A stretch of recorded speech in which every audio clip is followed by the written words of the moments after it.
Yo,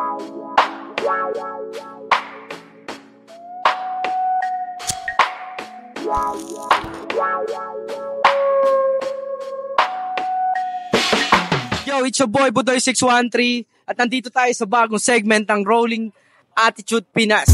Keep it rolling, keep it pimpin'. Flex your bike. Yung pera. Dito kami ngayon sa pamit na DHDM Paranaque. Ngayon, tara, samahan nyo kami. Interviewin namin yung mga owner at ipapaflex natin yung mga kanya-kanyang bike nila. Tara. Get that money, balik mo sa'kin. Ako ang pimpin, you keep it hoeing. Pimpin and hoeing is the best. So ngayon, mag-interview na tayo kung sino ang dapat at sino ang unang-unang makita natin na parating, di ba? Yo, siguro ito na lang, yung parating na motor. Tol, pwede ka ba namin ma-interview? Yo, Tol, ano pangalan mo? Ian Kestas. Zone AF1. AF1. Hurricane. Yo, Tol, anong nirolling mo papunta rito? X-Max version 2, 2023. Oh, shit! Tol, anong build yung X-Max mo? Build? Tambay build, Vans. Tol, meron akong last question na tatanong sa'yo. Kung ibebenta mo yung motor mo, magkano? Kung ako tatanungin, 700. Oh, shit! Bakit, Tol? Bakit? Mahirap hanapin yung mga pyesa. Example, yung RCS ko, hindi siya 19 saka 16. Parehas 19 yan, rare. Oh, shit! Then yung mags ko, over racing, rare na. Oh, shit! Yun. Tapos tanyutong CNC. Oh, shit! Yo, sa mga nanonood dito sa Rolling Attitude Pinas, just flex your attitude and keep it rolling. Keep it rolling, keep it pimpin'. Pati ang pera, out ka sa'kin. Pimpin' and hoeing is the best thing going. Yo, nandito pa rin tayo ngayon sa C5 Extension dito sa Paranaque. Mag-interview ulit tayo ng bagong enthusiast at ipiflex nila ang kanilang motor. Tara. Yo, Tol, pwede ka pa ma-interview? Yo, okay. May mga konting katanungan lang ang Rolling Attitude. Nandito tayo sa bagong segment na Flex Your Bike. Tol, pangalan mo nga pala, Tol? Yo, ako nga pala si Michael. Sinzone Pasay. Yeah. Tol, anong nirolling mo papunta rito? Itong NMAX B2. Ito yung nirolling ko ngayong gabi. Yo, yung NMAX mo, Tol, anong build netong NMAX mo, Tol? Yung build nito pang show to street bike, ready to show. Street bike. Tol, kung ibebenta mo yung motor mo, magkano? At bakit?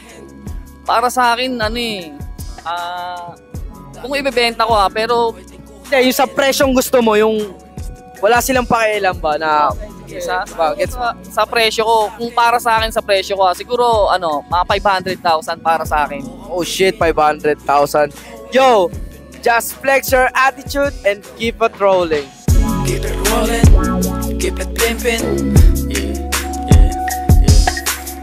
Pati ang pera, out ka sa'kin. Pimpin' and hoeing is the best thing going. Yo, nandito pa rin kami sa bagong segment ng Rolling Attitude na Flex Your Bike. Meron ulit tayong isang idol sa pagmumotor na i-interviewin ulit. Yo, kuya, pwede ba kita ma-interview? Yon. Mate, anong pangalan mo? Pangalan ko na lang talaga, Daryl. Yung may shop din kasi ako na D-Boy Type Parts. Yan. Anong zone ni... DHDM ng Sinzone. Anong pinang-rolling mo papunta rito, mate?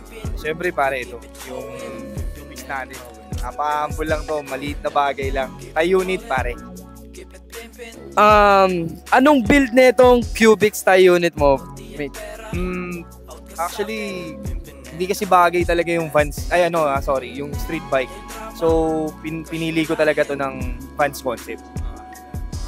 Mate, kung sakaling ibebenta mo tong unit mo, magkano at bakit? Kung bibilin siya ngayon, nandito sa harap natin yung bibili. Since siguro may papel na siya, kompleto na siya, street legal na, di ba? Kailangan natin, pag mga biyahe-biyahe, magagamit natin talaga. Mga most like 280. 280, oh shit, 280. 280 mo siya mabibenta. Ano yun? Bukal sa loob mo, may. Reasonable price naman siya. Kung gusto nyo lang, offer lang. Trap nyo lang yung ano nyo, offer nyo kung gusto nyo. Pwede negotiable konti. Kahit pa paano. Maraming salamat, tol. Maraming salamat. Napakaganda ng unit mo. Yo, just flex your attitude and keep it rolling. Keep it rolling, keep it pimpin'. Yeah, yeah, yeah. Buti ang pera, out ka sa'kin. Pimpin' and hoeing is the best thing. Yo, nandito pa rin tayo sa bagong segment ng Rolling Attitude na Flex Your Bike. Nandito may panibagong diin na naman na unit ni Sir. Bro, anong pangalan mo? Rakan. Rakan. Anong zone ni Rakan? Oblo, Muntinlupa. Tol, anong ni-rolling mong papunta rito? X-Max V1. Anong build ng X-Max mo, bro? Bali, pro gaming build lang siya, pang show. Tol, kung sakaling ibebenta mo tong unit mo, magkano at bakit? Siguro ng mga bebenta ko siya mga 1.3M. Kasi ako kasi yung bumuo nitong motor na to lahat, ako gumawa. Kaya alam ko yung value para sa sarili ko eh.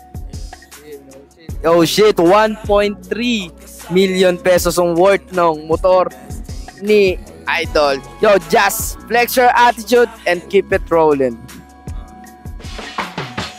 Keep it rolling, keep it pimpin'. Yeah, yeah, yeah. Buti ang pera, out ka sa'kin. Pimpin' and hoeing is the best thing going. Huwag yung drama, crush unahin. Dami pera, pwedeng kuhain. Pimpin' and hoeing is the best thing going. Get that money, balik mo sa'kin. Yeah, yeah, yeah. Ako ang pimpin, you keep it